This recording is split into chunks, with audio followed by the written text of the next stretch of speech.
Itu kalau saya.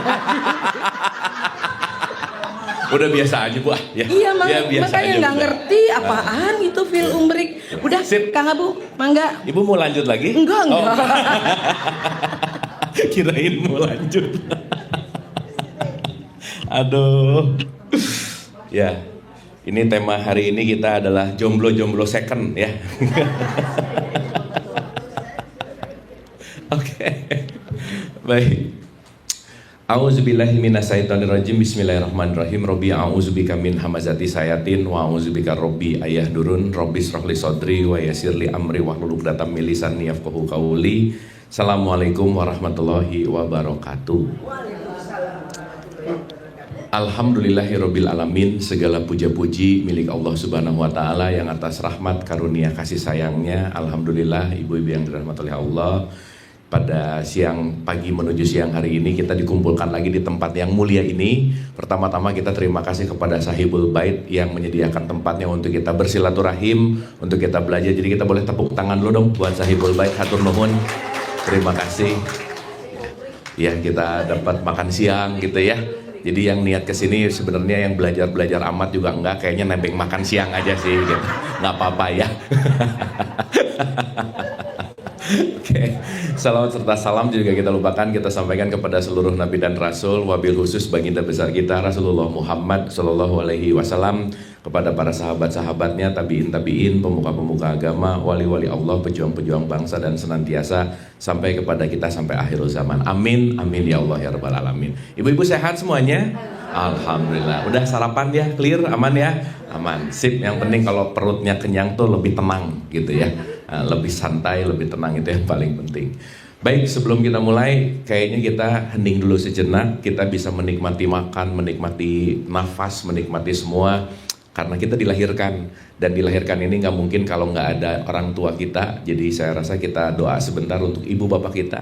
Ibu bapak kita adalah manusia yang pasti punya kesalahan. Mari kita maafkan kesalahannya, dan mari kita lestarikan kebaikannya. Pun yang siapapun yang sudah mendahului kita doakan, yang sedang sakit dalam keadaan musibah. Dan khususon pagi hari ini kita munajat supaya kita sama-sama dilancarkan untuk diberikan kesadaran, petunjuk dan hikmah. Kita rileks sebentar, santai sejenak. Al-Hadiniyah, Al-Fatihah. Auzubillahi minasyaitonir rajim. Iyyaka na'budu wa iyyaka nasta'in. Ihdinas siratal mustaqim. Siratal ladzina an'amta 'alaihim ghairil maghdubi 'alaihim waladdallin. Amin. Allahumma arini al-ahsya'a kama hiya. Amin, amin ya Allah ya Rabbal alamin. Terima kasih ibu-ibu, senantiasa kita lebih santai dan rileks. Hari ini kedepanin sedikit ya, takut agak sempit. Di sini. Oke. Baik, hari ini kita mau lanjut lagi belajar, dan seperti biasa saya mau mendisklaimer bahwa saya bukan mau ceramah, bukan juga mau tausiah gitu ya, bukan mau mengajari, bukan mau menguliahi, tapi kita hari ini seperti biasa belajar bareng gitu ya. Ibu-ibu setuju ya? Oke, belajar bareng, santai, dan syarat belajar asik tuh gembira gitu ya, gembira gitu. Jadi ibu-ibu kalau nggak gembira susah belajarnya. Lagi gembira nggak pagi ini? Gembira tapi mukanya gini, gembira sih. Oke. Baik, tadi saya mengawali dengan satu doa yang Nabi Muhammad selalu melantunkan juga, ibu dan ibu-ibu. Kalimatnya begini, Allahumma arini al-ahsya'a kama hiya. Apa sih artinya? Ya Allah, berikanlah aku kekuatan untuk selalu melihat seapa adanya. Itu keren banget tuh. Untuk selalu melihat seapa adanya. Karena keruwetan hidup itu terjadi. Kenapa? Karena kita tidak punya skill untuk melihat seapa adanya. Karena kita nggak punya skill untuk menerima realitas. Karena kita ingin selalu menggagas. Karena ingin selalu menginginkan sesuatu yang kita mau gitu. Dan itu nanti kaitannya sama jiwa. Nah makanya hari ini kita akan bicara tentang derajat jiwa. Derajat jiwa ini bukan ngomongin derajat Celcius, bukan ya, bukan. Bukan panasnya, bukan. Tetapi derajat itu sering disebut dengan yang namanya level gitu. Karena setiap manusia, saya pinjam hari ini dalam perspektif Ibnu Arabi. Ibnu Arabi itu seorang ahli tasawuf gitu ya, dalam perspektif teologis Islam. Dan mungkin nanti saya pinjam juga dari Mullah Sadra. Mullah Sadra juga seorang filsuf Islam yang saya rasa kita perlu banget untuk mengetahui tentang derajat jiwa supaya kita bisa menghandle jiwa gitu. Karena gini Bu, konteks yang paling perlu untuk kita handle itu sebetulnya bukan orang lain sih, diri sendiri. Tuh kemarin ada yang nanya, kan anak tuh tanggung jawabku, jadi tanggung jawab saya sebagai orang tua gimana? Tanggung jawab jadi orang tua nomor satu, jangan nyebelin, udah itu yang paling penting. Iya, karena merasa bertanggung jawab, jadi ngatur gitu. Habis ngatur, pengennya ngikutin maunya aku gitu. Dan itu sekarang konteksnya, wah menarik banget. Ibu-ibu, saya beberapa hari lalu diundang sama satu instansi gitu ya. Diundang tentang problematika yang terjadi pada Gen Z. Kita tahu bahwa Gen Z ini dicap sebagai strawberry generation lah, dicap sebagai generasi yang rapuh lah, gitu kira-kira. Dan semua orang tua komplain sama anak-anak dan cucu-cucunya yang Gen Z. Pertanyaannya, mereka juga ada karena orang tuanya, benar nggak?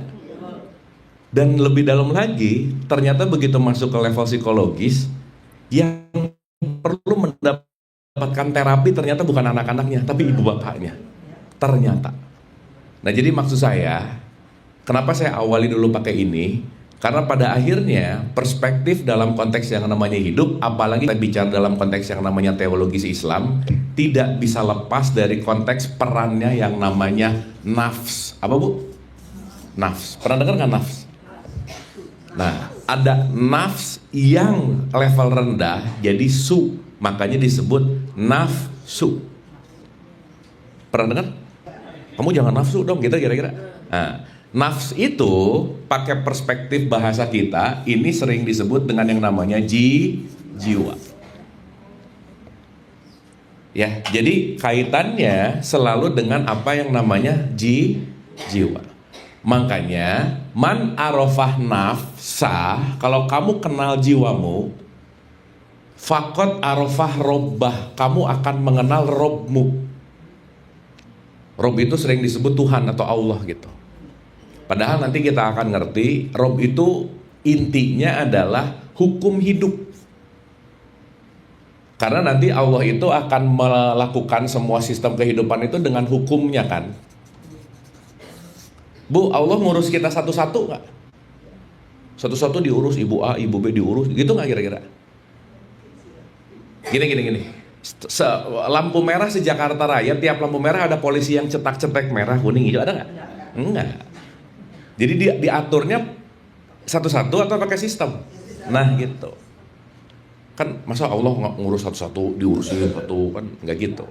Tapi menggunakan sistem. Nama sistemnya disebut hukum, bahasa Islamnya disebut sunatullah. Maka jiwa yang selaras dengan sunatullah udah pasti damai aja, tenang aja. Kenapa? Karena nanti urusan kita tuh sebetulnya cuma dari segitiga sama sisi ini, gak ada lagi aja. Segitiga ini sering kita sebut sebagai harmoni. Harmoni itu artinya selaras. Atau kalau pakai bahasa yang sering kita dengar dengan yang namanya kosmos. Pernah dengar? Kosmos itu artinya keselarasan. Keselarasan dengan apa?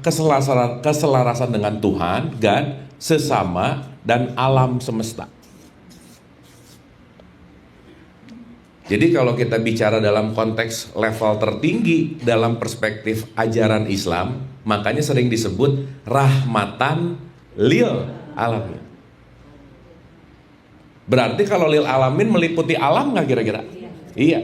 Jadi gini, God itu, Tuhan itu disebut metakosmos, higher. Kita disebut mikro, dan alam itu disebut makro. Maka kata kuncinya adalah harmonisasi. Jadi hidup itu bukan berkompetisi tetapi berkolaborasi gitu loh. Nah, saat orang sudah mulai mengenal dirinya, dia akan mengurangi untuk berkompetisi sama orang lain. Udah gitu intinya. Makanya kalau orang tidak tahu diri, karena jiwa ini nanti ada kaitannya sama diri. Kalau dia nggak kenal sama dirinya, cenderung dia akan nggak tahu diri gitu. Pernah dengar nggak? Ini kok nggak tahu diri, bang? Begitu nggak kira-kira? Ya, orang yang nggak tahu diri awalnya kenapa? Tidak mengenal diri. Nah, diri itu kan luas banget.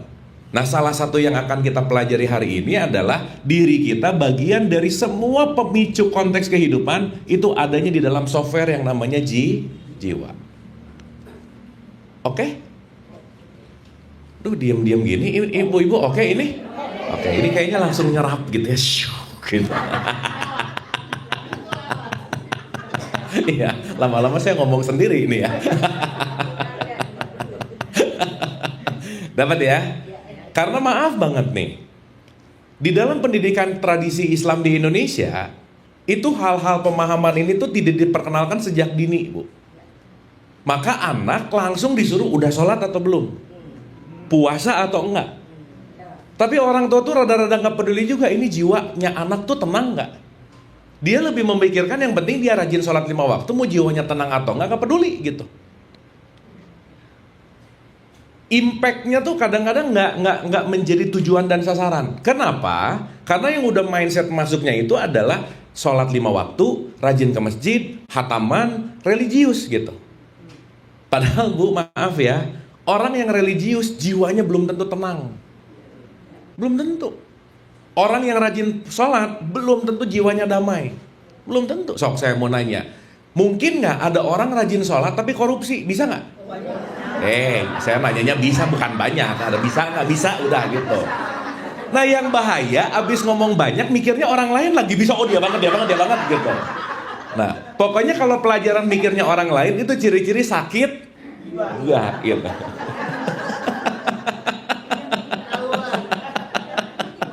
Karena kalau orang sakit jiwa pasti mikirnya orang lain aja.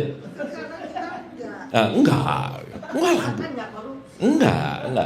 Cuman karena kadang, maaf ya, orang melihat di TV koruptor benci banget, dasar ya begini. Jadi ngejudge, menghina. Pertanyaannya, yang ngomong aku bersih, aku nggak korupsi, kenapa coba? Belum dapat kesempatan, itu aja. Loh, betul nggak? Urusannya kan bukan masalah korupsi atau tidaknya. Tetapi jangan-jangan ketika kita melecehkan, merendahkan dan seterusnya, ya memang jangan diikutin sih. Tapi juga kita jangan juga ngejudge dan jangan juga ngerasa lebih baik gitu maksudnya. Sip ya? Karena nanti kita akan ngerti juga bahwa semua ini dipengaruhi oleh konteks yang namanya jiwa. Makanya ibu-ibu perlu digarisbawahi, agama adalah jembatan membawa jiwa kita menyatu dengan Allah gitu. Itu garis bawahnya. Agama adalah jembatan, bukan tujuan. Bukan goals, tapi bridge-nya. Nah sekarang yang menarik sibuk di jembatan gak nyampe-nyampe gitu. Iya. Lah sekarang beda agama saling mengkafirkan, betul gak? Kafir. Oh itu neraka, kayak pada udah aja gitu. Menerakakan orang lain, merasa dirinya paling surga gitu.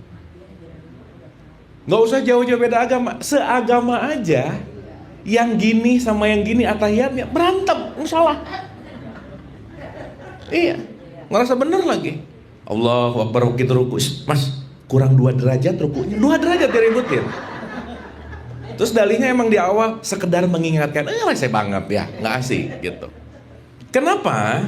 Karena itu semua konteksnya datang dari mana? Datang dari pengendalian jiwa. Jelas ya? Jadi saya selalu menggarisbawahi kalau pakai kalimat Quran itu di surat 91 6 sampai 10 ada kalimat gini. Dan jiwa serta penyempurnaannya. Jadi kita tuh sekarang lagi melakukan pertumbuhan jiwa. Maka Allah mengilhamkan kepada jiwa itu jalan kefasikan dan jalan ketakwaan. That's your choice. Hidup ini adalah pilihan. Dan gak usah rese sama pilihan orang lain. Karena setiap kita punya hak untuk memilih.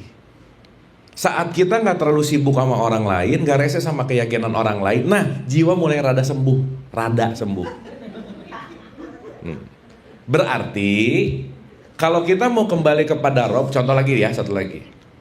Bu maaf ya, orang mungkin tiap hari baca Anas, tapi kadang-kadang gak ngerti bedanya mana Rob, mana Malik, mana Ilah. Contoh-contoh. Waktu sholat subuh, biasanya sholat subuh nih Anas kan pasti rata-rata lah. Allahu Akbar. Kul a'udzu birabbin nas, Rob Tuhan. Maliki nas, Malik Tuhan. Ilahi nas, Ilah Tuhan. Tiga-tiganya Tuhan, betul nggak? Tapi ada Rob, ada Malik, ada Ilah, betul? Nah, saya rata-rata nanya sama orang yang sering baca Anas, saya nanya, apa sih bedanya Rob, Malik, Ilah? Jawabannya bagus. Wallahu a'lam bishawab. Udah, yang penting baca, mau ngerti mau nggak peduli. Gitu. Ya. Akhirnya salah alamat. Doa itu kan ada yang Allahumma, betul? Tapi ada yang Robbik Firli, Robbana, betul nggak? Iya. Terus saya nanya lagi, apa bedanya doa yang Allahumma dan Robbana? Nggak tahu. Jadi nanti kita akan menyadari, Bu, satu ya, pembelajaran kita hari ini. Sadarilah bahwa setiap kita pasti punya limitasi. Itu dulu aja. Oke? Gak ada yang benar-benar tahu, gak ada yang benar-benar benar, gak ada. Semuanya pasti punya limit. Yang bahaya, limitku dipakai menilai orang lain gitu. Sip ya? Sehingga kalau kita sadar limit, sadar diri, tahu diri nanti. Oh, aku gak akan cepat nyalahin, kenapa? Karena aku kayaknya gak tahu aja sih. Nah sekarang gak tahu, nyalahin. Betul nggak? Makanya kalau udah mulai tahu diri, dia akan jadi orang yang nggak sok tahu. Akhirnya dia mau terus tumbuh belajar. Nah, ini kita pemanasan dulu, nggak apa-apa ya? Ya, belum mulai, belum. Pemanasan dulu, pemanasan. Habis ini baru mulai. Supaya relate sama ngomong-ngomong pembahasan kemarin, ingat nggak ya? Oh, mantap. Oke, kan kemarin kita bahas kurban kan? Iya, ada identity, ada value. Udah saya nggak harus bahas itu lagi ya, kan udah kemarin. Ya nggak apa-apa sih. Nah jadi, yuk kita supaya semangat tiap bangun pagi. Rob itu artinya mendidik, Bu. Jadi Allah itu pengen mendidik jiwa kita. Berarti kalau Allah pengen mendidik, rata-rata jiwa tidak terdidik. Betul nggak? Berarti hidup ini bahasa gampangnya school of life. Sekolah kehidupan, school of soul. Sekolah jiwa. Jadi semua orang yang ada di bumi ini, semuanya lagi sekolah jiwa. Udah gitu. Berarti bumi ini rumah sakit jiwa besar. Betul? Berarti semua penduduk bumi sakit dengan kadarnya masing-masing. Jadi ibu-ibu kalau ketemu orang nyebelin, tenang aja, sesama pasien rawat jalan. Nah, dia lagi belajar, aku lagi belajar. Sehingga kalau memaklumi semua orang punya kapasitas limitasi, kita akan belajar lebih menerima daripada menilai. Dan lebih menerima daripada menilai itu nggak bisa kalau tidak dilatih. Ya, jadi kata pertamanya hidup itu pendidikan, tarbiyah kalau pakai bahasa Arabnya. Rob itu ngedidik terus. Jadi ibu-ibu kalau datang kesulitan ingat, aduh aku lagi dirob, didik Allah lagi ngerob aku melalui orang nyebelin ini. Oke? Sehingga, maaf ya, saya selalu ulang-ulang, gak ada orang yang jadi sabar karena rajin ikut pengajian. Gak ada, Bu. Iya, kadang suka, aku udah pengajian, aku kayaknya solehah deh. Belum. Solehah dari mana? Solehah itu kalau jiwanya mulai bertumbuh, bukan karena pengajiannya. Jadi mau one day one juice, mau ngaji tiap hari, pagi, petang, siang, kajiannya beda-beda, orangnya itu lagi gitu, cuman beda nama. Itu belum mendukung konteks pertumbuhan jiwa, karena kenapa? Pertumbuhan jiwa ada pada pelajaran hidup. Oke? Jadi kenapa pelajaran tertinggi dalam hidup namanya pengalaman. Pengalaman. Karena aku sudah mengalami. Berarti kalau sudah mengalami, udah pengalaman, Aku sudah tidak pinjam telinga orang lain, mata orang lain, lidah orang lain. Aku sudah bersaksi. Itulah Islam. Makanya kenapa nomor satu dalam tradisi rukun Islam nggak ada aku percaya kepada Allah, nggak ada, tapi aku bersaksi. Makanya saya pinjam dari leluhur Sunda, Bu. Leluhur Sunda tuh ngomong gini, semua apapun yang keluar dari mulut orang lain dan dari di luar diri kamu, semuanya disebut dangiang. Pernah dengar dangiang nggak? Kata ke kitanya semuanya dongeng. Dongeng itu adalah narasi. Narasi itu nyata nggak? Belum tentu. Tapi kita menganggap narasi ini nyata. Oke? Itulah kenapa makhluk yang salah satu konteks di mana yang paling tinggi tingkat evolusinya namanya manusia, kita diberikan akal oleh Allah. Diberikan apa? Karena kalau akalnya nggak dipakai, dongeng dipercaya lagi. Menurut katanya pokoknya, menurut dia aku tuh dosa. Menurut dia aku tuh Jangan lupa loh, Bu. Semua yang nyampe ke kita itu gagasan orang lain, jangan diiyahin. Ibu sekarang ada kejelekan ya udah aja kata dia. Dia yang memiliki opini, betul nggak? Kenapa kita harus sakit hati? Kenapa kita sakit hati? Karena kita membuka pintu untuk menerima tanpa filter. Akhirnya semua informasi dimasukin. Akhirnya nggak sadar, jiwanya banyak sampah, Bu. Urusan rumah tangga orang lain ada di sini. Gosip-gosip ada di sini. Gitu ya. Terus deh, tiap hari semua masuk. Akhirnya tanpa sadar, jiwa kita banyak sampah. Oke? Makanya dalam perspektif tasawuf ada kata-kata tazkiyatun nafs.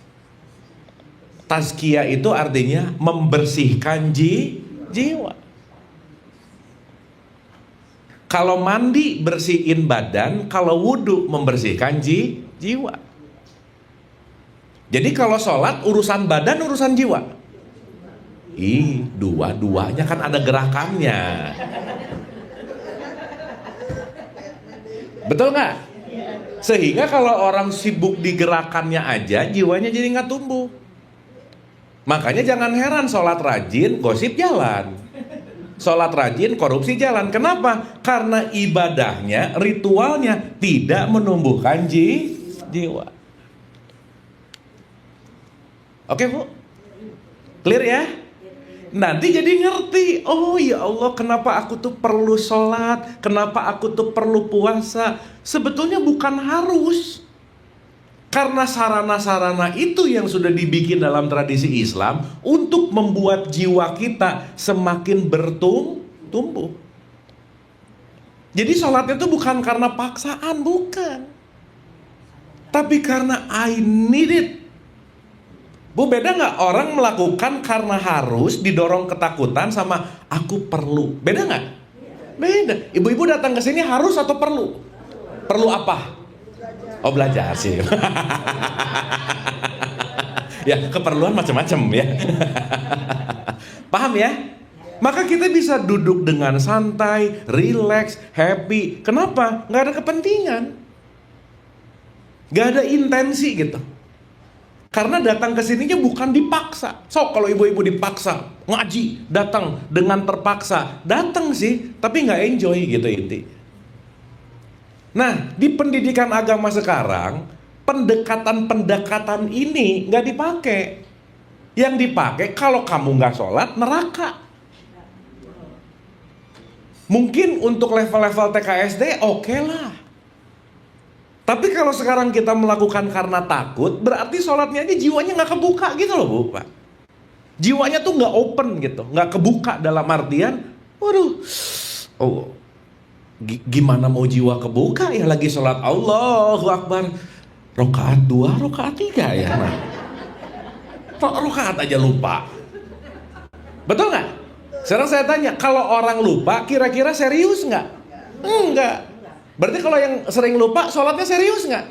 Enggak. Sholatnya kepaksa. Sok, saya mau nanya, ibu-ibu kalau habis sholat nanti zuhur, Assalamualaikum, habis sholat lega nggak kira-kira? Iya, berarti waktu sholatnya berat banget. Gitu. Lo betul nggak? Artinya, maksud saya, yuk kita mulai belajar melakukan ini semua bukan karena keharusan tapi panggilan jiwa. Bu, tidak ada tenaga yang lebih dahsyat ketika itu datang dari panggilan jiwamu. Nggak ada lagi aja. Wah, udah strong aja udah. Karena at some point ketika yang memanggilnya jiwa kita, udah nggak ada lagi keraguan gimana, karena kenapa? Ini panggilan jiwaku.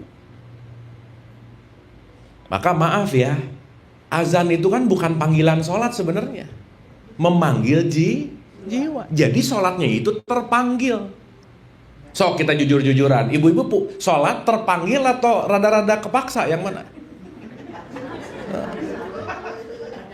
Ya, rada kepaksa. Bu, saya pernah survei ya. Ini mah fakta nih. Saya nanya 900 orang tentang sholat. Saya tanya, sholat itu nyaman, terpanggil, atau kepaksa? 80%-nya ngomong kepaksa. Iya, kalau jujur. Jadi nanti kita lihat aja respon ketika azan begitu. Allah kan, ya udahlah kelihatan lah begitu. Ya gitu. Udah asar lagi gitu. Ya, paham ya? Sip ya? Nah, jadi di pembukaan ini at least kita menyadari bahwa kita perlu banget mengenal jiwa. Dah. Saya ulangi lagi. Man arafah nafs, jiwa, fakot arafah rob. Kalau kamu kenal jiwamu, kamu akan selaras dengan Allah. Berarti keselarasan diri kita dengan semesta dan Tuhan tergantung kita memanage jiwa. Berarti manajemen jiwa perlu nggak, Bu? Oh, perlu banget. Berarti semua tatanan ritual adalah hal untuk melakukan manajemen jiwa. Karena maaf ya, orang puasa nyari pahala, jiwanya nggak di apa-apain. Yang penting pahala aja. Orang sholat tahajud terutama. Kenapa coba orang tahajud sekarang? Banyak alasannya. Satu, pengen proyeknya sukses. Udah. Berarti kan ada intention, betul nggak? Meskipun mau tahajud pengen proyeknya sukses, boleh nggak? Boleh aja sih. Tetapi saat interkoneksi kita dengan ritual keseharian tidak melibatkan jiwa, maka kita hanya stop di wilayah ritual, titik. Taat tapi tidak menyatu dengan Tuhan. Sibuk ngomongin nama Allah tapi tidak menyatu dengan Allah gitu. Nah, maka batasan connectivity antara kita dengan Allah itu tergantung dari kualitas jiwa. Oke? Oke ini? Ya. Konteksnya agak keluar. Ya. Kalau cucu-cucu itu kan teman-teman saya itu kan selalu harus sholat. Ya. Yang ini umur yang 5 tahunan gitu ya. Ya. Terus nanti enggak masuk neraka ya kan. Ya. Nah, terus teman saya cucunya pintar, dia bilang, emang neraka itu apa, Oma? Nah, pusing omanya ya. Dan kamu kan tolong kerjain gimana menjelaskannya. Kenapa lu paksa? Kalau saya bilang, kenapa lu paksain? Kalau gue sih enggak pernah maksain, jadi gue harus nerangin. Bingung kan? Iya. Ya. Nah, Bu, ini case yang nyata sekarang. Berarti pendekatan harus takut neraka udah mulai nggak terlalu relevan di edisi generasi sekarang. Kenapa coba? Saya mau nanya dulu. Belok dikit ya. Satu, Bu. Arus informasi hari ini sama zamannya baby boomers itu jauh drastis beda. Dulu kalimatnya, dulu nih ya, menimba ilmu. Pernah dengar nggak? Berarti kalau menimba ilmu, ilmunya di bawah banget. Ditimba. Berarti dulu alat kita untuk menyatu dengan pengetahuan jauh nggak? Banget. Sekarang bukan ilmu ditimba tapi hujan badai pengetahuan. Kalau dulu kekurangan, sekarang justru malah kelebihan. Makanya jadi overload information. Nah, saya garis bawahi dulu ya, ini juga jadi pelajaran. Maka Bu, kata kunci, salah satu kata kunci dalam hidup itu adalah pilihan.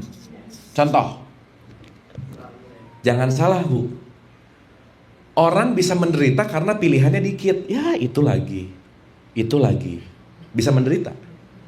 Tapi di satu sisi, orang kebanyakan pilihan juga pusing Bu. Pusing loh.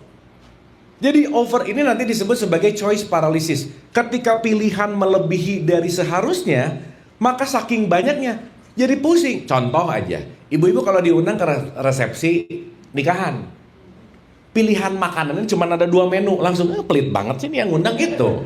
Cuma 2. Ya udah. Tapi di resepsi ini makannya ada 100.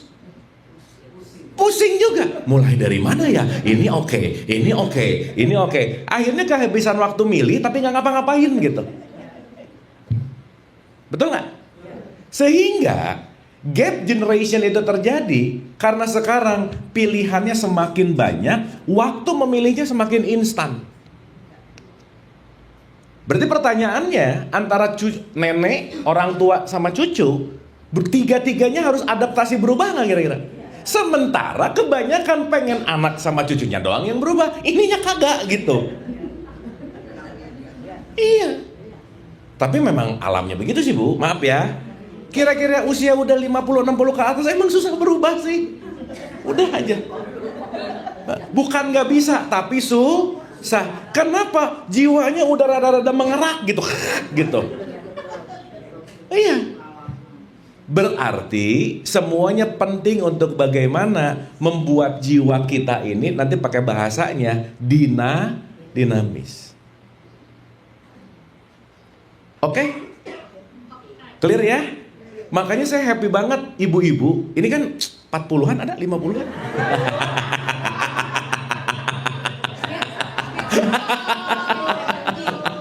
Ya, sweet 70 ya.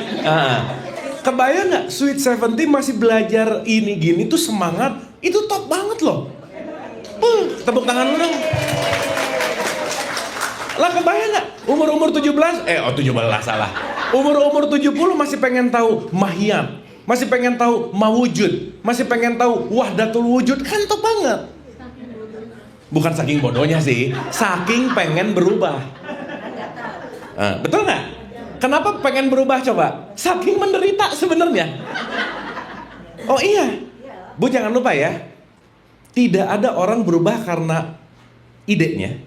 Hanya loh ya, tidak ada orang berubah karena idenya, tapi perubahan rata-rata datang dari karena penderitaan yang harus dia berubah. Didorong oleh itu. Orang idenya banyak, kalau nyaman gak berubah Bu. Meskipun idenya gak ada, tapi gak nyaman dia mau berubah pasti. Gitu. Oke ya? Keren lah pokoknya, top Bu. Dan community yang semangat gini tuh, wah, itu tuh perlu sangat appreciate banget gitu. Kenapa? Karena hari ini bahasa komunikasi antara boomers, X, Y, Z beda-beda semua. Bahasanya juga beda. Yang lucu, di rumah gak saling komunikasi masalahnya. Jadi perlu third party gitu. Si Z ngobrol sama orang ini atau kelompok ini, si orang tuh ngobrol sama ini yang menerjemahkan. Karena di rumah diam-diaman. Serius Bu, ini terjadi loh. Makanya sekarang disebut parental alienated namanya.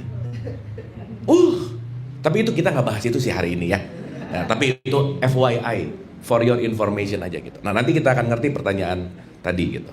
Oke Bu, sip ya. Berarti memanage jiwa, manajemen seumur hidup nggak? Jadi jangan punya mindset, udahlah aku tuh udah gini, yang penting nanti anak-anakku aja bahagia. Lah nggak bisa. Aku nggak apa-apa gini aja, nanti yang penting anak cucu bahagia. Nggak bisa, nggak mungkin anaknya bahagia kalau orang tuanya bete. Nggak bisa. Karena sekali lagi, tanggung jawab tertinggi dalam hidup bukan sama siapapun, even itu orang yang kita cintai, tapi sama diri kita. Pun tidak pernah ada yang mencintai kita sebaik kita mencintai diri sendiri. Titik. Jadi nanti kita paham bahwa life is all about my life is my making. Titik. Hidupku tergantung pilihanku. Karena ya kalau mau ngomongin agak-agak ujung-ujung nih, mau ngomong baru akad tuh kita sehidup semati, pret banget lah gitu. Lu mati aja, gua nggak mau ikut. Kan gitu nanti ujung-ujungnya.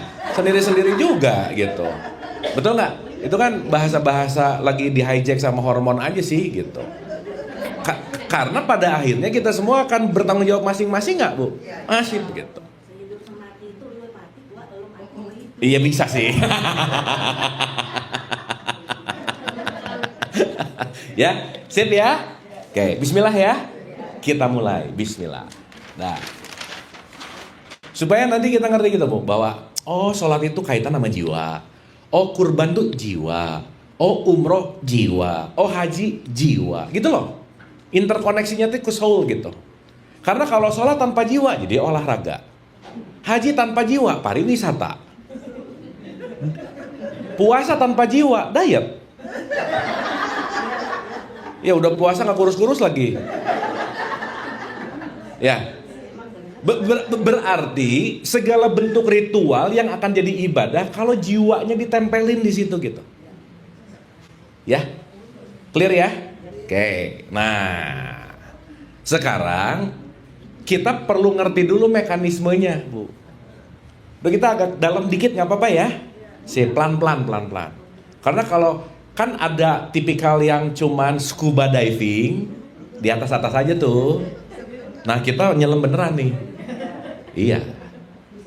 Karena makin ngap, makin ke dalam, makin nemu. Bu, nggak ada mutiara di atas-atas, nggak ada, Bu.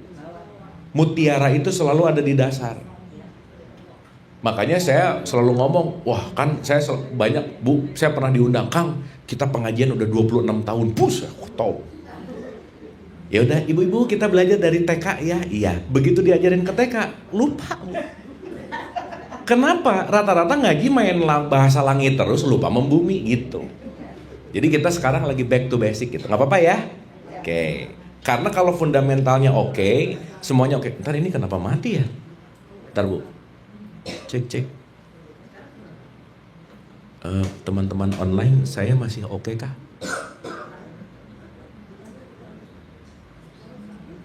Oh udah aman. Oh tadi nge-lag sedikit ya. Oke. Bu kita belajar dimensi ya. Ya kita ngomongin dulu yang namanya dimensi. Bukan demensia, bukan, beda. Dimensi. Oke. Setidaknya ada dua dulu nih.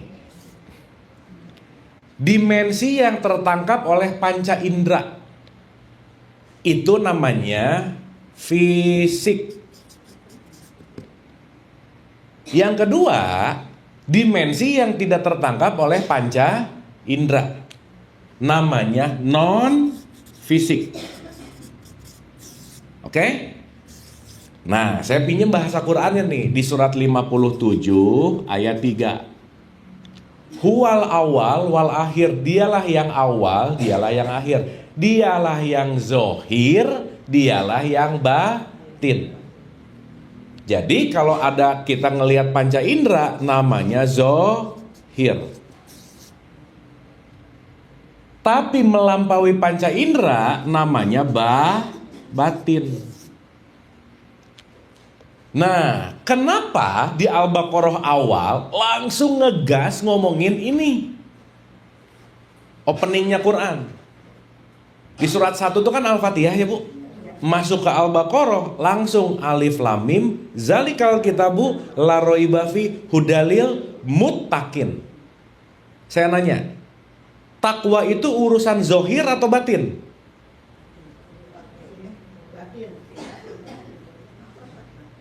Takwa urusan fisik atau non fisik? Gini. Ibu ngelihat orang lagi duduk, bisa tahu nggak dia takwa atau enggak? Kenapa? Karena takwa urusannya bukan tampakan panca indera. Betul? Tapi takwa kaitannya dengan perilaku atau value. Punten mohon maaf ya. Pakai gamis, pakai kopiah. Set apa? Bisa ini jadi samaran nggak? Maling mah maling aja. Betul nggak? Berarti urusan dia maling, berbuat baik, berbuat jahat, urusan zohirnya, urusan batinnya. Asik, mantap. Maka sebaik-baik pakaian adalah pakaian takwa gitu. Oke? Nah, dalam konteks di Al-Baqarah tadi langsung bilang alladzina, siapa orang yang takwa? Alladzina yu'minuna bil goib. Dia yang beriman kepada yang goib. Dia yang beriman bahwa ada dimensi selain dimensi yang ada ditembus oleh panca indera. Jadi goib itu artinya hidden, tersembunyi. Makanya hidden, nanti bahasanya jadi jan, nanti jadi jin. Nanti satu akar kata juga dengan jannah, nanti diartikan jadi surga. Berarti itu adalah something hidden. Itu dulu aja udah. Contoh, sejak kapan kita bisa tahu perasaan orang lain? Betul kok? Nggak tahu loh. Berarti perasaan tertampak atau tersembunyi? Berarti perasaan orang itu goib buat aku. Oke? Ibu-ibu punya perasaan nggak? Punya dong. Saya bisa ngelihat nggak? Berarti perasaan hidden nggak? Berarti hidden itu goib nggak? Berarti ibu-ibu makhluk?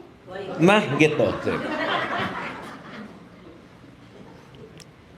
Awas nih, goib tuh jangan mikir-mikir uka-uka lah, suster ngesot lah. Bukan. Nggak ada urusannya. Tetapi something hidden. Sesuatu yang tidak tampak, sesuatu yang quote and quote tersembunyi. Berarti pertanyaannya, yang kelihatan sama yang nggak kelihatan lebih banyak mana?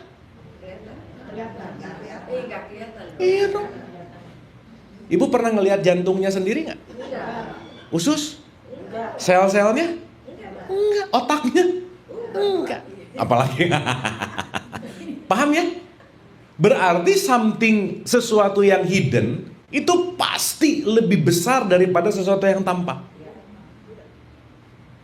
Jadi maksud saya, jangan tertipu asal tampak langsung menilai gitu maksudnya. Lihat gini, set, pakai kalung tanda salib nih, ke neraka nih kayaknya. Jangan, Bu. Misalnya, karena kita udah punya mental image tentang simbol menjadi sesuatu penilaian. Betul nggak? Belum tentu loh orang pakai bulan bintang soleh, pakai salib nggak soleh, kita nggak tahu loh. Sip ya? Berarti kita ngerti dulu nih, ada sesuatu yang zohir, ada sesuatu yang batin. Kalau pakai persentase, berapa persen banding berapa persen? Ini 1%, ini 99%.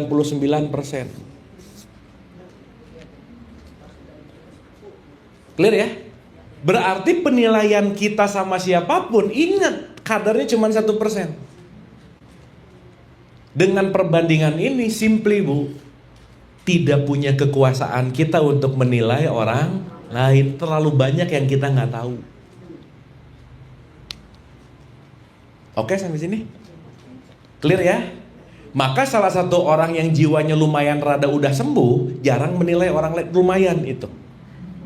Less judgment namanya. Kenapa? Too much information yang aku nggak tahu. Apalagi mengada-ngada, ngarang-ngarang, baru ngelihat langsung dikarang di sini. Kayaknya dia tuh gini. Langsung asumsinya dipakai sendiri. Jadi ngelihat sendiri, ngarang sendiri, bete sendiri gitu. Oke Bu? Oke sampai sini? Paham ya? Dah. Kita pelan-pelan tapi oke ya, nggak apa-apa ya. Yang penting get the point gitu. Nah, berarti ada something yang zohir, ada sesuatu yang zohir, ada sesuatu yang batin. Nah sekarang saya tanya, berarti kalau kita tadi sepakat bahwa yang zohir itu lebih sedikit, berarti bagian hidup kita, aku, itu lebih banyak batinnya, lebih banyak zohirnya? Batin. Maka konteksnya sesuatu yang zohir itu sering disebut materi. Materi itu menjadi sebuah jasmania, nanti sering disebut yang namanya jasad. Maka nggak ada pertanyaan, Bu, jiwanya berapa kilo? Nggak ada. Betul nggak? Berarti gramasi kilogram itu hanya wilayah zohir, hanya wilayah jasad. Berarti dia punya yang namanya berat, massa, gramasi. Oke? Nah, sekarang kalau orang hidupnya berat banget, jangan-jangan terlalu materialistik gitu aja udah. Kenapa? Jangan lupa, kita ini adalah batin yang sedang dikasih kemasan jasad. Yang aslinya kita tuh bukan jasad ini, bukan. Menurut perspektif ini. Makanya batiniah kita sering disebut fitrah. Jadi kalau disuruh kembali ke fitrah, maksudnya kembali ke batinmu. Back to your origin. Karena kenapa? Kamu adalah batin yang sedang menjadi manusia. Makanya disebut innalillahi. Semua berasal dari Allah. Jadi ini bocoran sedikit ya ibu-ibu ya. Kita adalah makhluk langit yang lagi main di bumi. Udah gitu aja. Karena esensi kita ini adalah batinnya, langitnya. Cuman sekarang lagi terperangkap aja di tubuh manusia sebentar. Yang lagi menjalankan peran di sini gitu. Lagi sekolah sih tepatnya.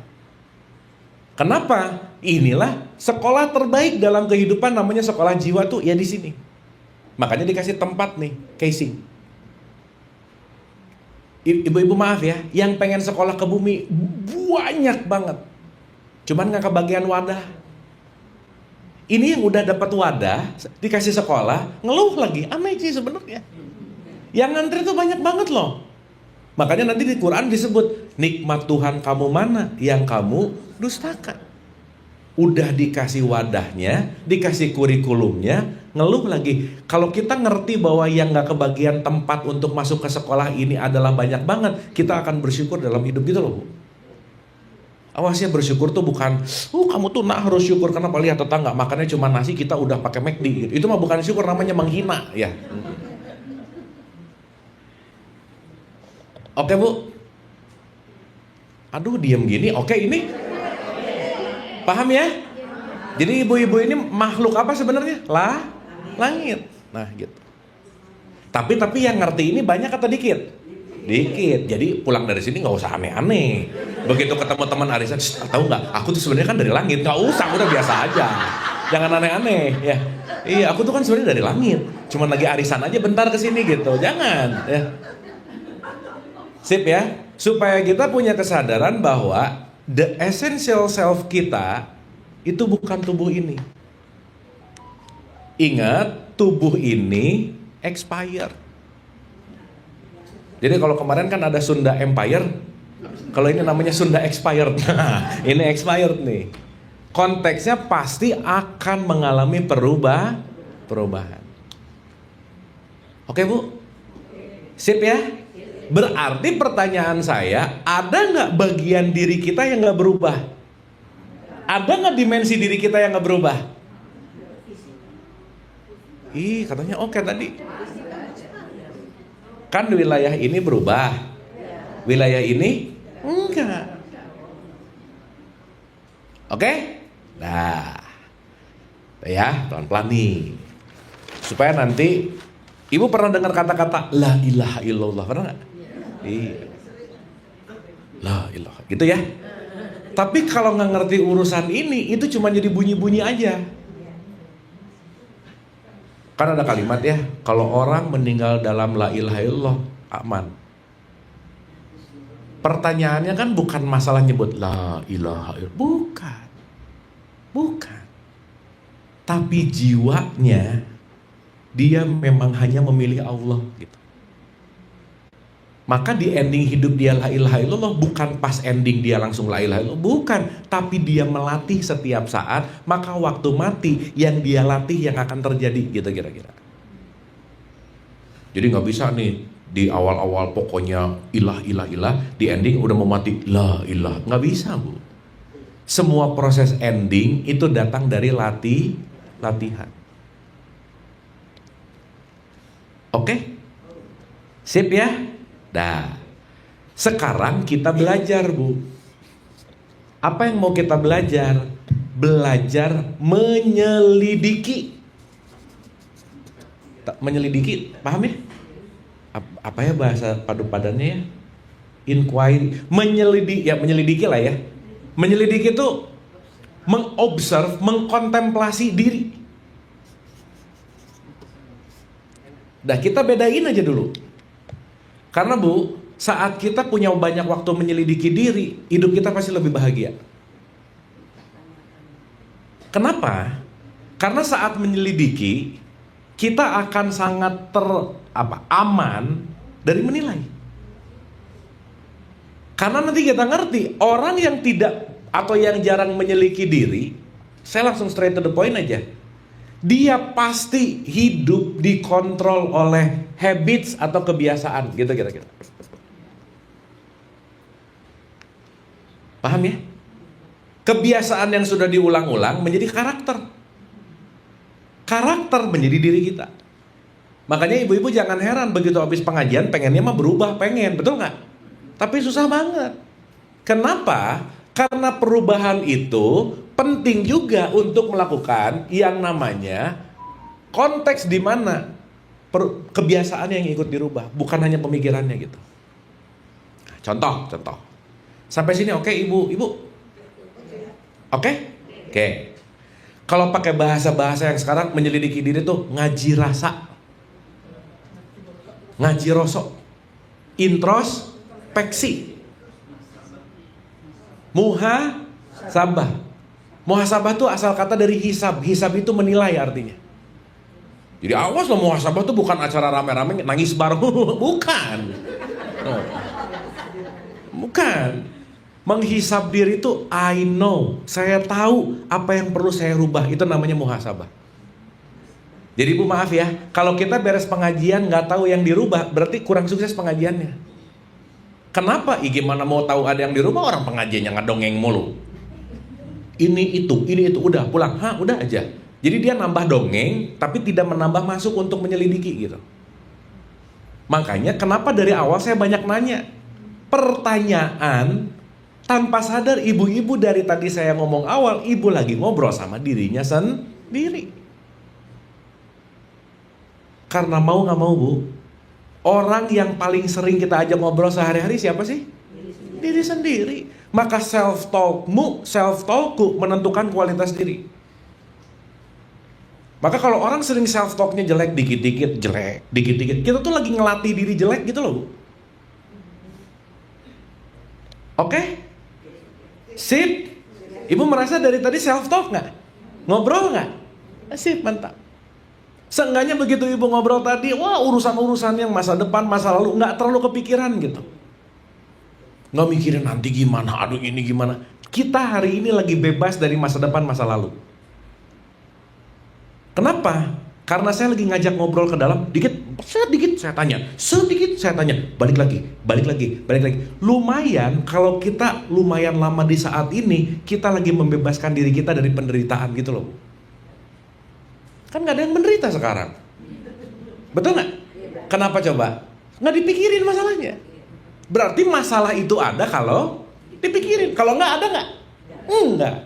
Jadi ibu jangan heran kalau orang sekarang dikit-dikit terbang ke Swiss, terbang main. Mereka bukan banyak uang, banyak pikiran, intinya gitu. Jadi liburannya tuh bukan itunya, banyak pikiran gitu. Dia kesana ngomongin healing, tapi nggak diberesin pulang, sama aja. Oke? Sip. Dah. Jadi bu sebenarnya pembahasan di sini nggak ada yang penting sih. Quote and quote ya. Yang paling penting adalah ibu datang mau self talk itu. Soalnya ini bulan depan juga lupa lagi udah. Tapi ibu dapat momen self talk, dapat momen hadir utuh, dapat momen kehangatan, dapat momen penuh cinta di sini, betul nggak? That's the point. Nah hasilnya kalau pulang dari sini dilatih, jiwanya membaik. Kalau nggak dilatih, ya sama aja. Tapi seenggaknya kita punya jeda 1 jam 2 jam ini, at least ibu-ibu jiwanya istirahat. Istirahat dari cemas, istirahat dari khawatir, istirahat dari stres. Oke? Sip? Ibu-ibu lagi ngerasa resting gak soalnya sekarang? Iya, happy gini, ceria gitu. Kenapa coba? Sisi julid, dengki, iri dengkinya lagi gak nyala masalahnya, lagi off, bukan hilang. Nah, beres pengajian, wabillahi taufiq wal hidayah, assalamualaikum warahmatullahi wabarakatuh, nyala lagi semuanya. Iya, makanya barusan di pengajian ngomong jangan julid, keluar langsung ngegosip, sih kamu tahu nggak dia? Balik lagi ke habits gitu. Nah, berarti poinnya adalah semua hasil tergantung latihan. Sip, Bu? Makanya disadari nggak kenapa sholat diulang-ulang 17 rakaat? Latihan. Puasa 1 Ramadan penuh, latihan. Kalau nggak 1 Ramadan, Senin Kemis, latihan. Semua ritual itu sebenarnya latihan. Jiwanya yang dilatih. Ya, dapat ya? Clear ya? Pokoknya Bu, at least ibu pulang dari sini lebih gembira dari sebelumnya. Sukses aja udah. Sip. Mau nanti berubah lagi, ya udah aja. Ya. Yang penting saat ini kita liberate sesaat. Bu maaf ya, di era modern momentum liberate ini mahal banget Bu. Aduh Bu, orang tuh hari ini bahkan banyak orang yang gak punya waktu buat dirinya sendiri. Coba kebayang gak? Aduh Bu, nggak kemarin aja sih. Saya udah punya pengalaman 1 tahun tuh saya sekitar ada berapa ya? 400 jadwal lah setahun.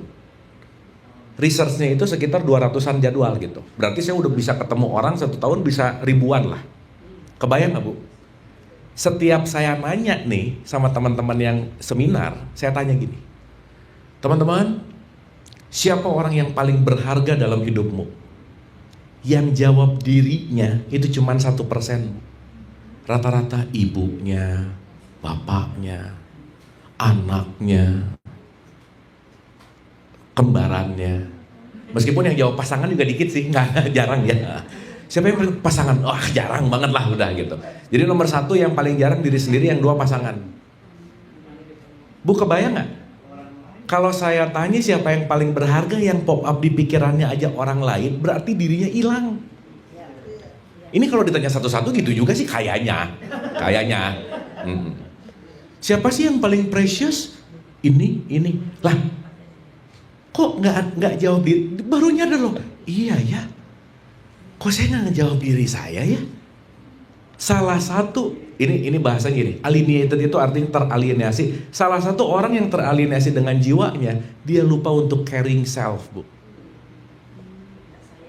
Gak sayang sama dirinya. Yang dia rawat orang lain, yang dia peduliin orang lain. Jadi dia sok-sok jadi superhero gitu loh, Bu. Doa aja ngedoain orang lain mulu gitu, misalnya. Ya, dikit-dikit nih, lain ke sini. Bu, ada 3 tipikal nih. Level paling rendah namanya egois. Di tengah-tengah namanya altruis. Egois itu baik buat aku, nggak baik buat orang lain, tuh egois. Yes ke dalam, no keluar. Orang mau rugi terserah, yang penting gua oke. Nah itu egois. Nah di level 2 namanya altruis. Ini kebalikannya. Gak baik buat aku tapi baik buat orang lain. Jadi yes keluar terus tapi no ke dalam. Tipikal altruis ini sering disebut orang baik, Bu. Ini orang jahat. Yes man. Jadi dia gak berani bilang enggak. Gak enakan, people pleaser, oke aja pokoknya. Padahal dia lagi membakar dirinya untuk menghangatkan orang lain. Kebakar terus gitu. Makanya orang baik selalu lebih menderita daripada orang jahat. Jadi ibu-ibu mending jadi orang baik atau orang jahat? Awas jangan aneh-aneh. Bukan, yang nomor 3 sadar namanya. Kalau sadar dia di titik tengah. Kapan dia ngerasa oke, kapan enggak usah nggak enakan. Tapi timur tuh gitu banget sih. Bu, timur. Mukanya senyum, pagi pak, ke atasannya. Dalam hatinya, mati aja lu, gitu. Saking sebelnya sama atasannya. Tiap hari ngomong toksik, tiap hari ngomong gak nyaman, tapi gak mau resign, aneh. Gitu Bu, dan it's happening loh. Sekarang, currently happening nih. Nah, jadi kalau kita pandai menguasai jiwa, kita gak terjebak di altruis sama egois, enggak. Karena orang baik rata-rata pengen terlihat baik terus. Jadi bisa jadi pura-pura so baik. Padahal ketekan Bu. So, ibu perhatiin ya di berita-berita. Ketika berita pembunuhan misalnya, tetangganya diajak ngomong, ini, waduh, padahal orangnya tuh baik banget. Dia suatu saat kalau meledak, dia akan melakukan sesuatu yang lebih mengerikan dari orang jahat gitu. Nah sekarang saya tanya, jadi egois, jadi altruis, jadi sadar, itu urusan batiniah kita atau urusan jasmaniah kita? Berarti urusan jiwa nggak kira-kira? Top, mantap. Sip ya? Paham ya? Nah, sekarang kita kenalan nih sama si jiwa. Duh, cuman mau ngomong ini dari tadi tuh Bu. Tapi kalau langsung ke sini nanti puyeng. Kalau saya ngomong, Ibu ada 7 derajat jiwa, amarah, lawamah, mulhamah, pusing. Tapi kalau tahu runtutannya, enak gitu. Sip ya? Bu ngomong-ngomong ini kita lagi merangkum 7 kitab loh. Ibu kalau mau baca 7 kitab, satu kitabnya 200-300 halaman, harus 7 kali. Wah, pusing Bu. Sip ya? Nah, ibu berarti egois kalau gitu. Ya, saya suruh belajar terus cerita gitu ya. Nah, ya nggak apa-apa sih, ya udah. Ya, oke. Nah, kenapa? Jangan lupa Bu, Nabi Muhammad ngomong gini. Awaluddin ma'rifatullah, awal kamunya punya din atau anggap aja beragama sekarang, itu kenal dulu sama Allah. Bu maaf ya, dari kecil di pendidikan agama Islam, saya pribadi kalau yang formal nggak ada dikenalin sama Allah Bu. Tiba-tiba langsung disuruh sholat, hafal-hafal bacaan sholat jenazah. Tuh SMP saya ingat banget tuh, SMA, TK SD sekarang udah belajar tawaf, muter-muter Ka'bah buatan gitu. Ya, betul nggak? Ya nggak salah sih, tapi kalau dari kecil kita nggak kenal sama pencipta kita, ya kita jadi sibuk muter-muter doang gitu. Ya nggak salah juga. Tapi jadi menghilangkan esensi awaluddin ma'rifatullahnya gitu. Ya, nah sekarang saya mau pakai analogi sederhana. Gini, di dalam tradisi Islam, Allah itu disebut sebagai sang sumber, source. Sumber. Nanti di tradisi lain kalau namanya beda, udah nggak usah rese, udah aja. Karena nanti ada yang bilang sang hyang, pangeran, dewa, terserah. Itu cuman penamaan, ada sang sumber. Ini ada orang cuman beda AH sama ALOH, Allah dan Allah bisa berantem. Ya, jadi kita ngelihat perspektif dalamnya nih. Makanya innalillah. Berarti kalau innalillah semua berasal dari Nah, sampai sini oke? Sip. Berarti semua keberadaan ini sumbernya satu. Nih, Ibu ngelihat coret-coret banyak nggak? Banyak ini?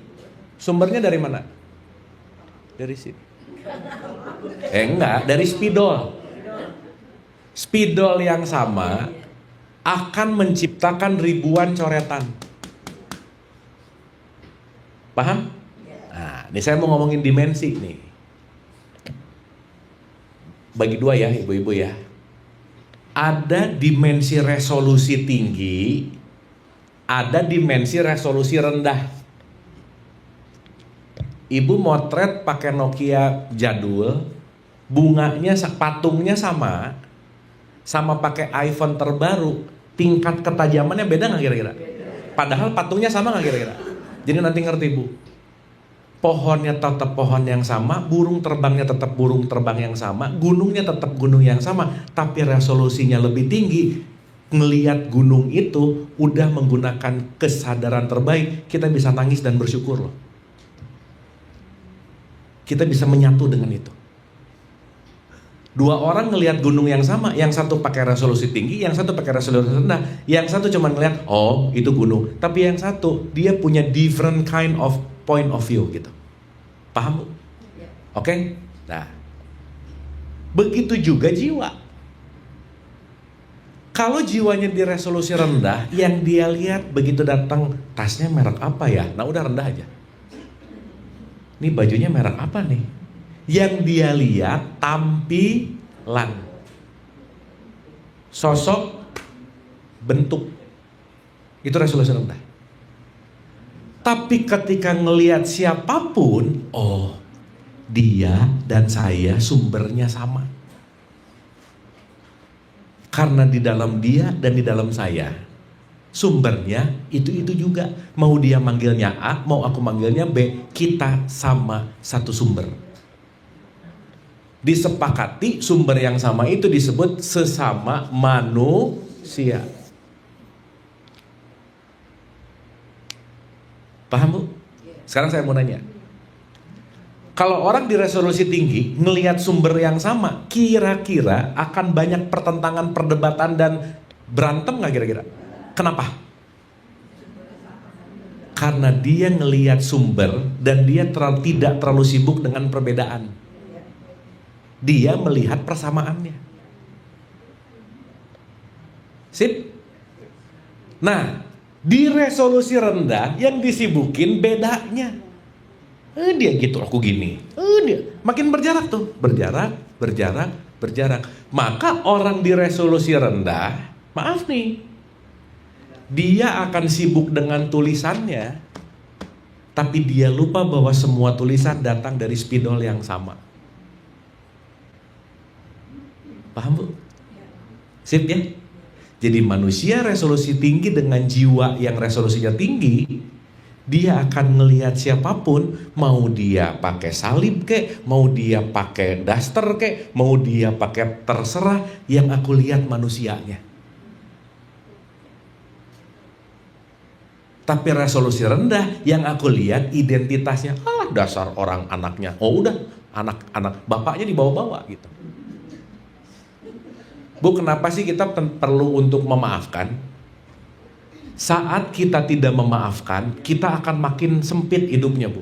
Contoh, kalau orang lagi berantem, dia pengen pasti add on plus one.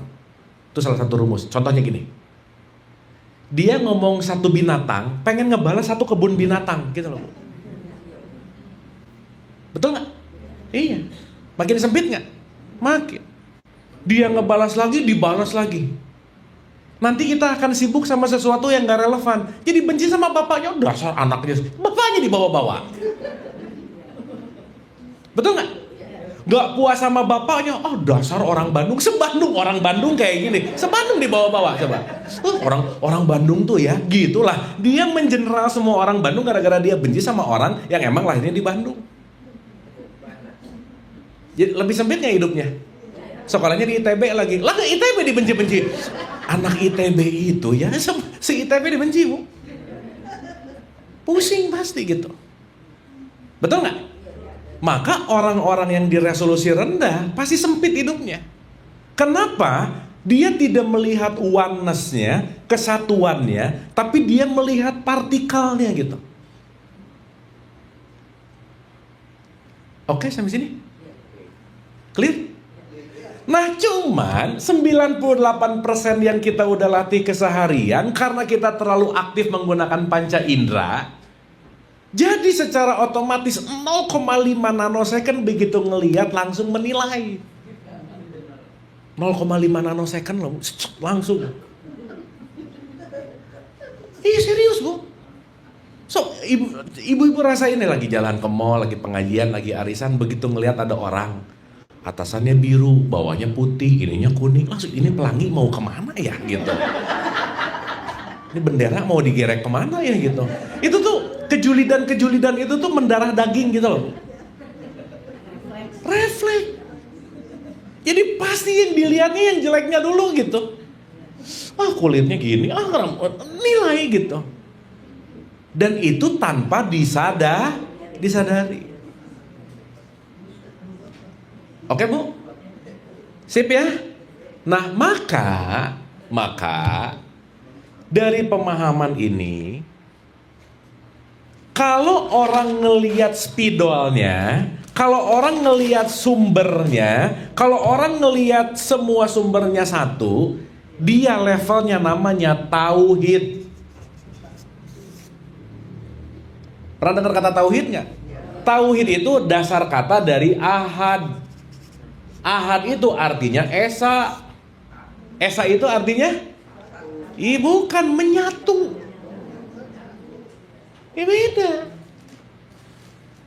Berarti kalau kita melihat dengan ketauhidan, dia menyatu dengan sumber, aku menyatu dengan sumber, nggak ada problem lagi gitu loh Bu. Paham ini? Mantap.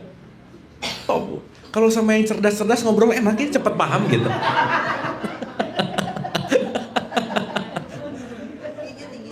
Dia tinggi IQ, top lah jelas. Saya. Ya. Banyak ketemu beberapa orang ya, bukan hanya orang Muslim ya. Ya. Muslim juga.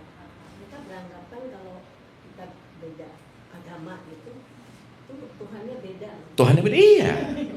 Nah, makanya yang diajarin perbedaan terus, betul nggak? Ya nggak apa-apa juga. Dan kita semua produk di situ gitu loh Bu. Nah, yang mau membedakan dan menumbuhkan kita mau di level resolusi rendah atau tinggi, kemauan kita masing-masing. Paham ya? Makanya founding father kita kan keren banget. Kenapa nomor satunya? Ketuhanan yang Maha Esa. Ketuhanan berarti ngomongin sifat, bukan ngomongin nama Tuhannya. Berarti sifat Tuhan yang gak pernah terpisah, semua kita menyatu dengan Dia, gitu loh Bu. Keren banget, top banget. Ya tiap upacara Pancasila bunyi doang masalahnya. Ya tapi nggak apa-apa juga sih. Ya kan juga semuanya pilihan. Berarti apa coba sekarang kalau boleh saya tanya? Aplikasi la ilaha illallah apa coba Bu? La ilah. Tidak ada ilah, tidak ada atribut, tidak ada sesuatu kecuali Allah itu sendiri. Contoh.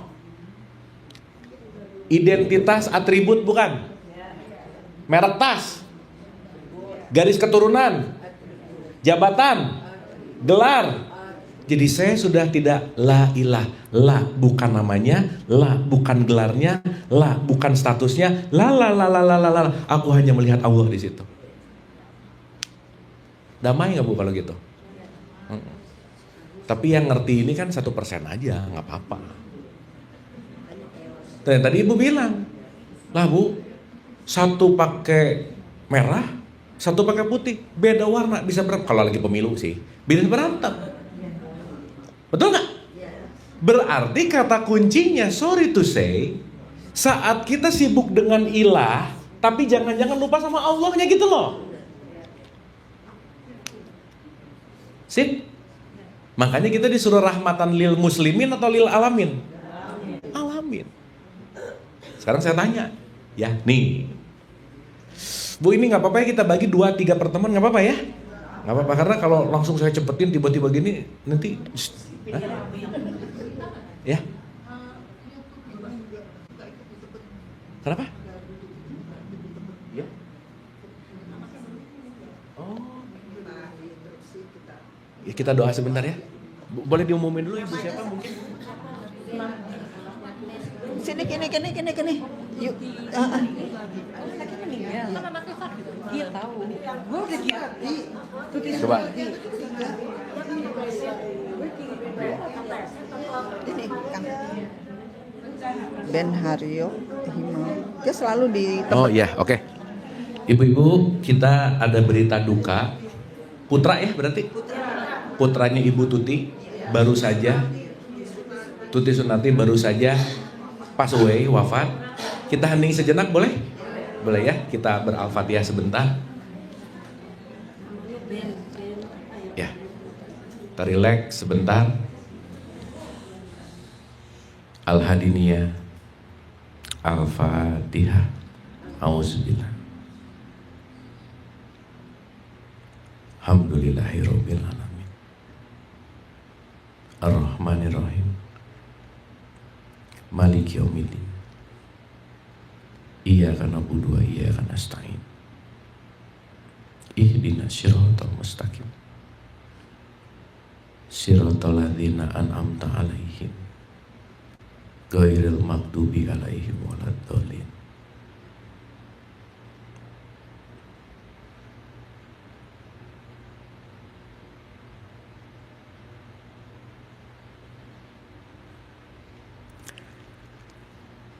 Amin, amin ya Allah ya Rabbal Alamin. Senantiasa husnul khotimah. Amin, amin ya Allah ya Rabbal Alamin. Hatur nuhun ibu-ibu. Oke, finishing ya hari ini ya. Bu, ngomong-ngomong sampai tahapan ini ada sesuatu yang diambil? Get something gitu ya? Oke gitu, ada sesuatu, seenggaknya ada satu sparkling gitu, idea apapun. Nah, terakhir gini Ibu. Berarti kita perlu merubah dari posisi ilah identitas menuju kepada Allah sebagai ketauhidan. Inilah nanti yang disebut transisi. Inilah nanti yang disebut hijrah. Jadi hijrah bukan ganti baju tapi ganti pemikiran. Ganti sudut pandang. Dan yang paling penting, betul, mindset. Dan yang paling perlu lagi adalah mengganti resolusi. Jangan direndah terus. Itu namanya hijrah. Jadi sekarang tiba-tiba pakai baju putih-putih, kenapa? Lagi hijrah. Nggak apa-apa, bajunya dulu. Seenggaknya dia merubah kebiasaan yang asalnya pakai hitam terus jadi putih. It's okay. Tapi itu gigi satu. Gitu. Jadi sekarang tiba-tiba kayak kelihatan, nggak apa-apa. Tapi jangan nanggung gitu. Sip ya. Dan maaf banget ya, biasanya rata-rata yang nanggung-nanggung pengetahuannya justru malah rese, Bu.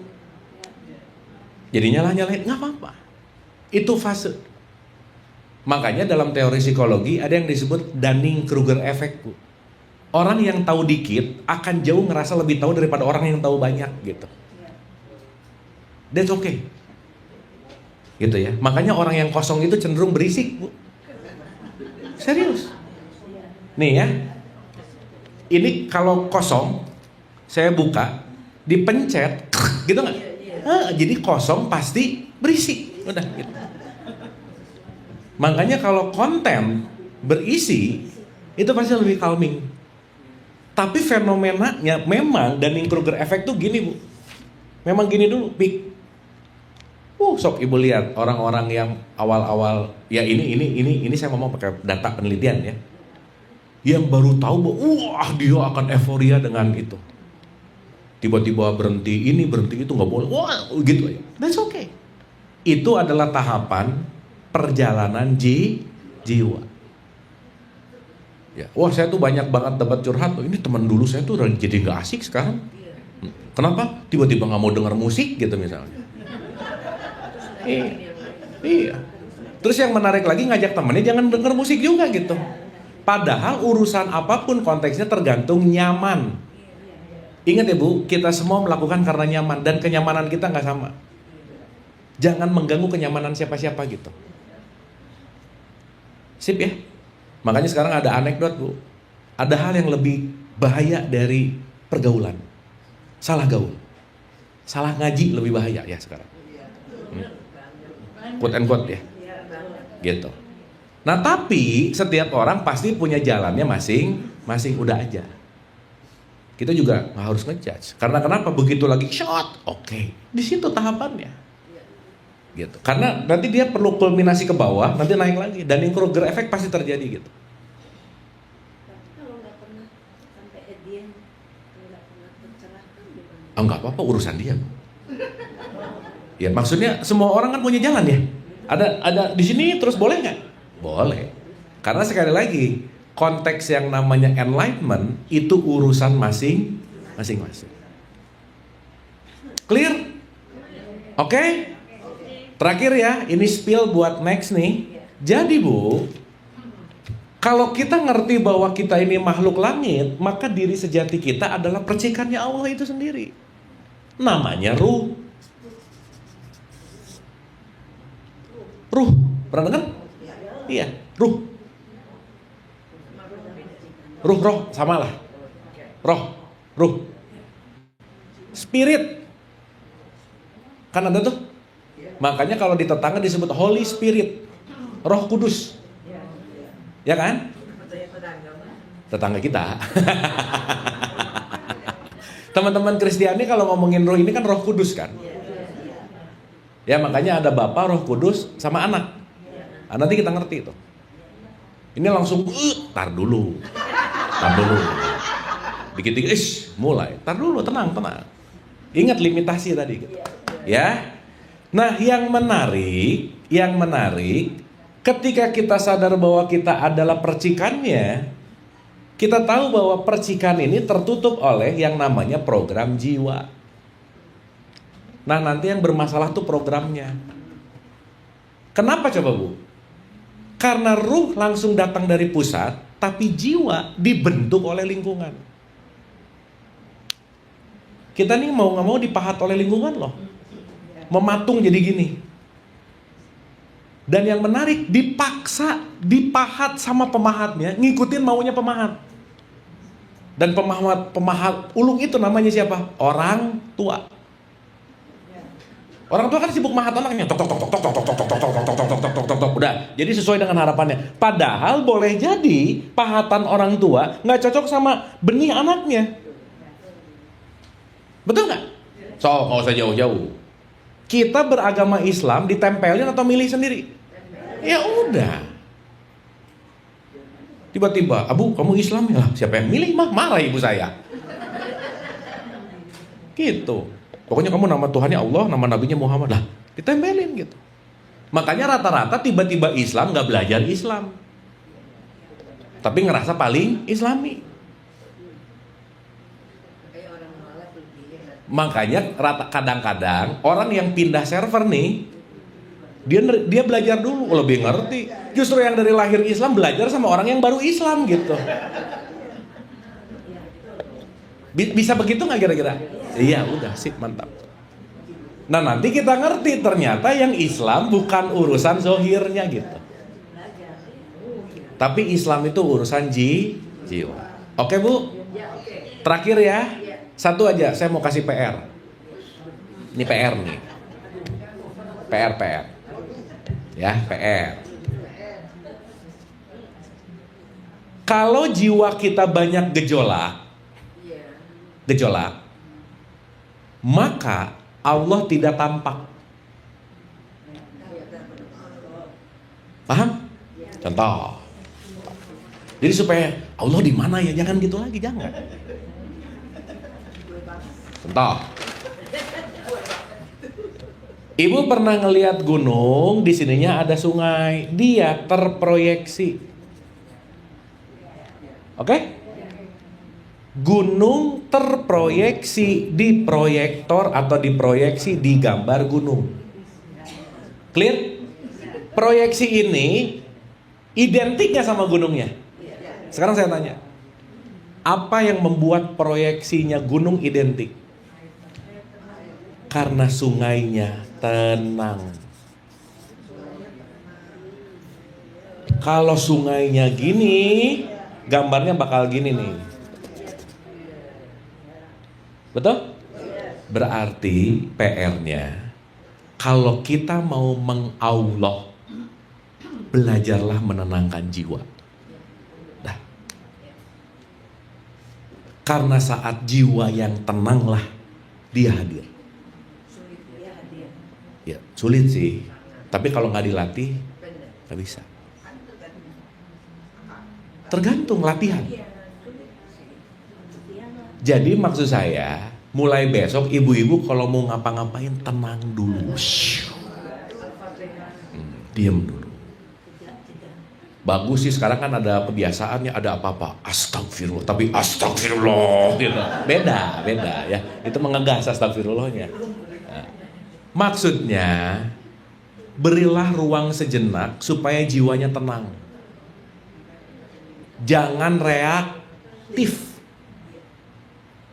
Ibu bisa bedain reaktif dan responsif nggak? Kalau reaktif kayak kucing lagi dikasih bulu-bulu, kesini gitu. Berarti kucing dikendalikan oleh si bulunya nggak? Berarti dia tidak mengendalikan dirinya sendiri. Kalau responsif begitu setar, perlu nggak? Nggak, udah.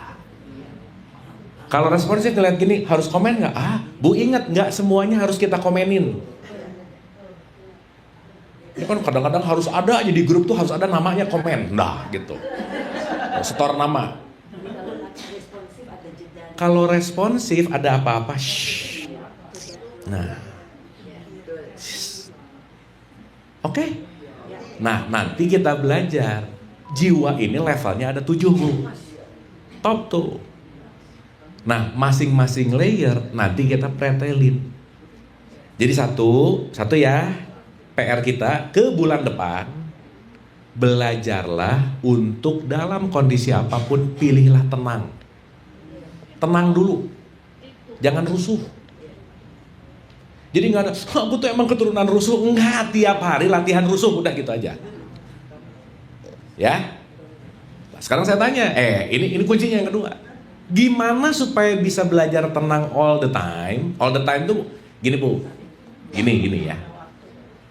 Biasanya kalau ada kejadian, langsung respon. Nah udah sadar, ada kejadian, diam dulu 2 detik, langsung respon, gak apa-apa. At least ada berhenti dulu 2 detik, waduh, itu udah top banget. Jangan reaktif. Nah, meningkatkan ketenangan jiwa, kuncinya gak ada lagi, memaafkan. So, yang belum dimaafin, maafin. Yang susah dimaafin, maafin. Yang belum diterima, terima. Yang belum dilepasin, lepasin. Dah, gak gampang Bu. Jadi berarti memaafkan skill bukan? Skill. Jadi ibu kalau gak latih memaafkan, gak akan terlatih jadi orang yang memaafkan. Betul gak? Karena pengajian tidak membuat kita pandai memaafkan, gak bisa. Berarti yang membuat kita pandai memaafkan gimana siapa? Bukan orang yang nyebelin. Oh iya, kalau nggak ada orang nyebelin, siapa yang mau dimaafin? Kalau nggak ada bagus Bu. Ya. Maksudnya bukan hanya orang sih, kejadian, memori, macam-macam. Intinya sesuatu yang kita nggak suka, yang kita tolak, itu adalah guru-guru untuk membuat kita pandai memaafkan.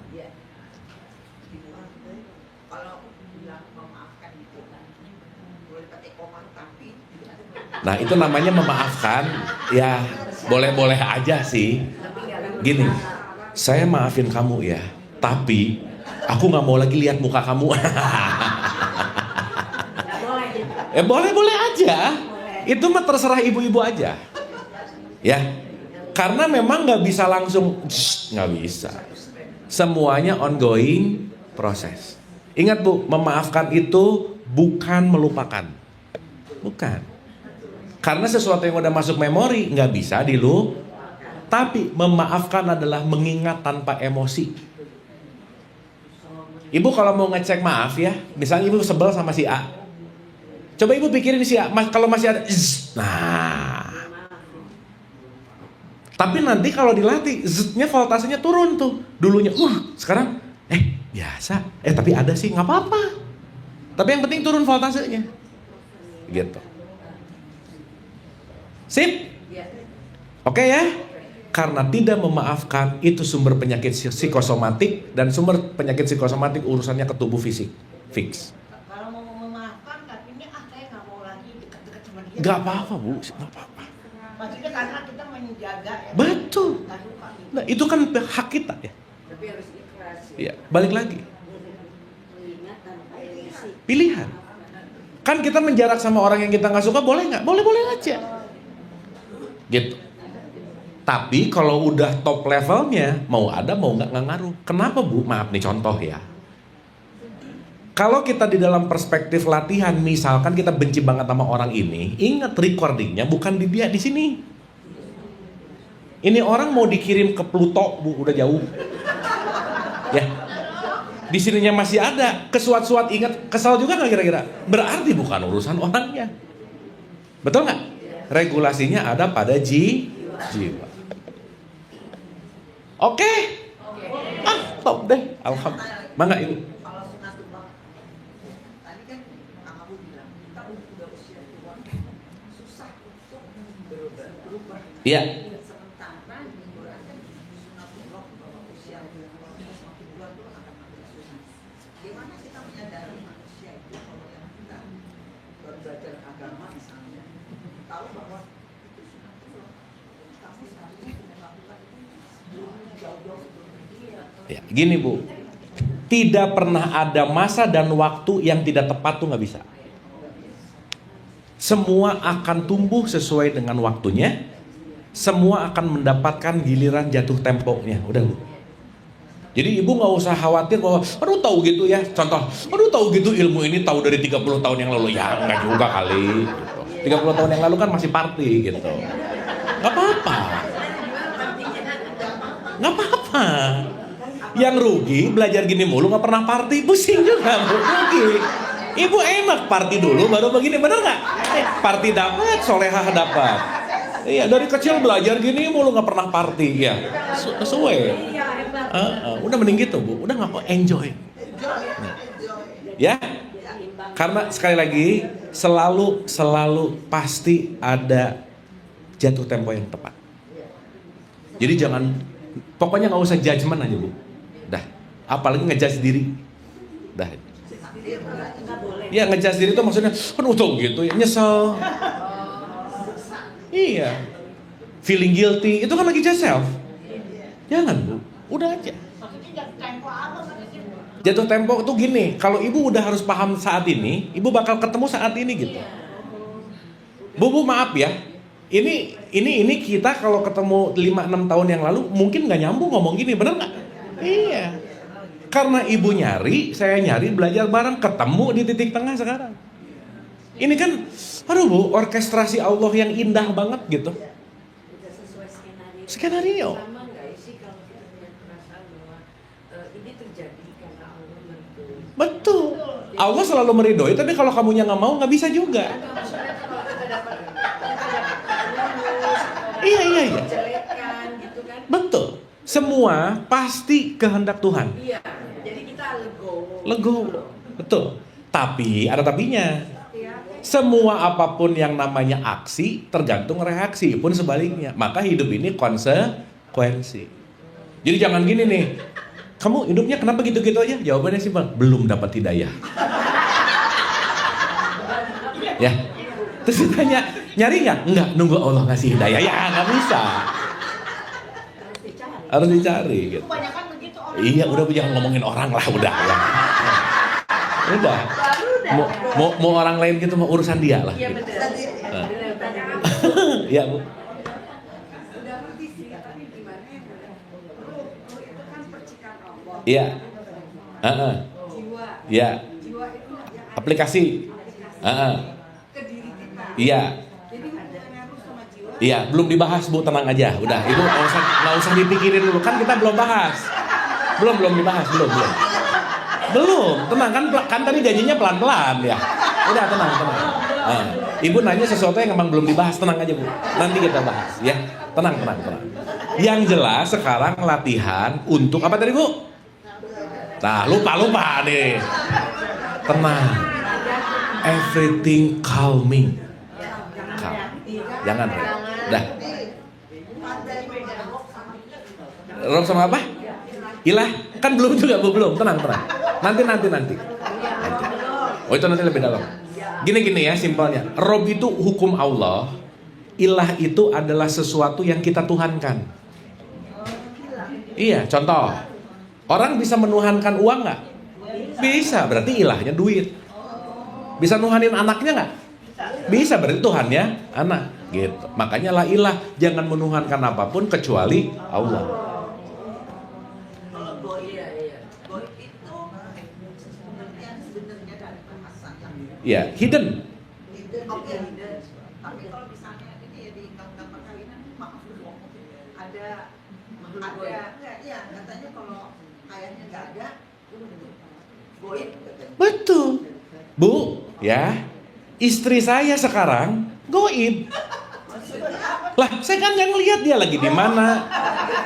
Masih hidup apa enggak tahu. Betul nggak? Karena istri saya lagi nggak tahu di mana juga sih. Tapi saya lagi di sini, istri saya lagi di mana, betul nggak? Berarti buat saya detik ini istri goib nggak? Nanti begitu pulang ketemu, hai, nah nggak goib lagi. Gitu. Ibu-ibu punya cucu punya? Cucu ibu-ibu sekarang goib nggak? Goib nggak tahu. Begitu pulang video call, hai cucu, nah nggak goib lagi. Tapi itu juga bisa rekaman sih. Nanti beda ceritanya, tenang. Karena meninggal itu bukan udahan, bukan. Meninggal itu tubuh biologis fisik yang expired. Change dimension gitu. Oke? Sip? Paham ya? Mantap. Apa Bu? Nanti belajar itu nggak pindah ke dimensi lain. Ke dimensi lain? Belajar. Tapi jangan buru-buru Bu, tenang aja, santai. Nanti kita ke situ. Tenang. Masih belum pindah aja, belum selesai. Di sini aja belum. Baik, ibu-ibu terima kasih. Ya. Mau ditutup mungkin Ibu? Ya. Bu Ustazah. Ustazah. Di sebelah sini Bu. Yang Islamnya Pak ya? Masya Allah. Kita merasa lebih tenang menghadapi segala sesuatu, akan tidak reaktif. Semoga ilmu yang diberikan bermanfaat buat kita. Amin. Walaupun baru setengah jalan. Kalau cepat lupa. Karena itu kami mengucapkan banyak terima kasih kepada Kang Abu Marlo, juga untuk teman-teman semua, juga untuk Sahibul Bait. Ya, saya agak susah kalau Arab-Araban gitu. Terima kasih sekali. Kita berjumpa lagi tentunya di bulan depan, tanggal nanti lihat grup Raudah. Oke? Assalamualaikum warahmatullahi wabarakatuh. Alhamdulillah. Ibu kasih ya. Ya. Hatur nuhun. Rekaman udah di Ibu Sri.